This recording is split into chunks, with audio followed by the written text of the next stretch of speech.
जय श्री राधा रानी सरकार की, जय श्री कृष्ण भगवान की, जय मौनी अमावस्या की। मंदिर श्री बंसी वाले महात्मा यूट्यूब चैनल की ओर से हम आप सभी भक्तों का हार्दिक अभिनंदन करते हैं। माघ मास के इस पावन समय में आज हम आपको मौनी अमावस्या की कथा को सुनाने जा रहे हैं। जैसा कि आप सभी जानते हैं कि माघ मास की अमावस्या को मौनी अमावस्या के नाम से जाना जाता है, तो उसी की कथा आज हम आपको यहाँ पर सुनाएंगे। तो सबसे पहली बात यह है कि इस वर्ष 2024 में माघ मास की अमावस्या अर्थात मौनी अमावस्या 9 फरवरी दिन शुक्रवार को है। अमावस्या तिथि का आरंभ 9 फरवरी दिन शुक्रवार को सुबह 8:02 पर हो जाएगा और अमावस्या तिथि की समाप्ति 10 फरवरी दिन शनिवार को सुबह 4:28 पर हो जाएगी। तो मौनी अमावस्या 9 फरवरी दिन शुक्रवार को ही है। तो अब हम आपको यहाँ पर मौनी अमावस्या की प्राचीन कथा को सुनाने जा रहे हैं, जो कि इस प्रकार है। प्राचीन काल की बात है। कांचीपुरी में एक देवस्वामी नामक ब्राह्मण रहता था। उसकी पत्नी का नाम धनवती था। उनके 7 बेटे और एक बेटी थी। बेटी का नाम गुणवती था। ब्राह्मण ने 7 पुत्रों का विवाह करके बेटी के लिए वर की खोज में सबसे बड़े पुत्र को भेज दिया।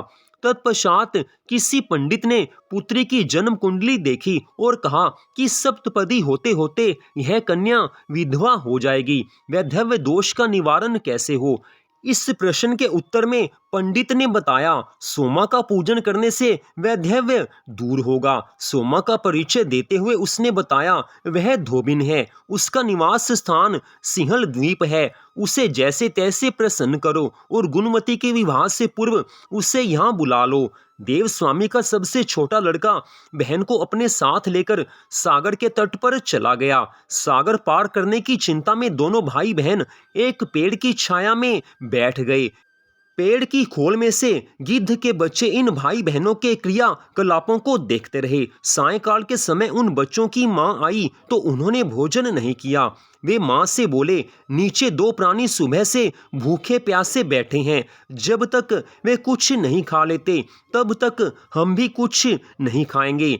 दया से द्रवित गिद्ध ने इनसे कहा कि मैंने आपकी इच्छाओं को जान लिया है। इस वन में जो भी फल फूल कंद मूल मिलेगा मैं ले आती हूँ, आप भोजन कर लीजिए। मैं प्रातःकाल आपको सागर पार कराकर सिंहल द्वीप की सीमा के पास पहुंचा दूंगी।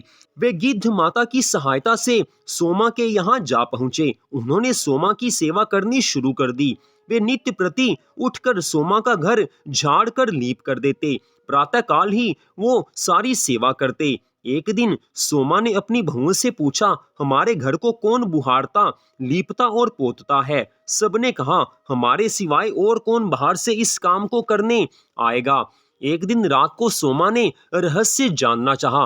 वह सारी रात जागी और सब कुछ प्रत्यक्ष देखकर जान गई। ब्राह्मण कन्या लड़के द्वारा घर के लीपने की बात जानकर उसे क्लेश हुआ। सोमा तथा उन बहन भाइयों का वार्तालाप हुआ। भाई ने सोमा से बहन संबंधी सारी बात बता दी।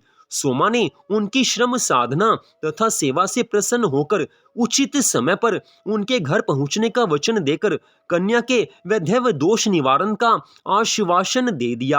आग्रह करने पर सोमा उनके साथ ही चल पड़ी। चलते समय सोमा ने बहुओं से कहा कि मेरी अनुपस्थिति में यदि किसी का देहांत हो जाए तो उसके शरीर को नष्ट मत करना, मेरा इंतजार करना। क्षण भर में सोमा कांचीपुरी में जा पहुंची। दूसरे दिन गुणवती के विवाह का कार्यक्रम तय हो गया। सप्तपदी होते ही उसका पति मर गया। सोमा ने तत्काल अपने संचित पुण्यों का फल गुणवती को प्रदान किया। उसका पति उसी क्षण जीवित हो उठा। सोमा आशीर्वाद देकर अपने घर चली गई और इधर गुणवती को पुण्य फल देने से सोमा के पुत्र जामाता तथा पति की मृत्यु हो गई।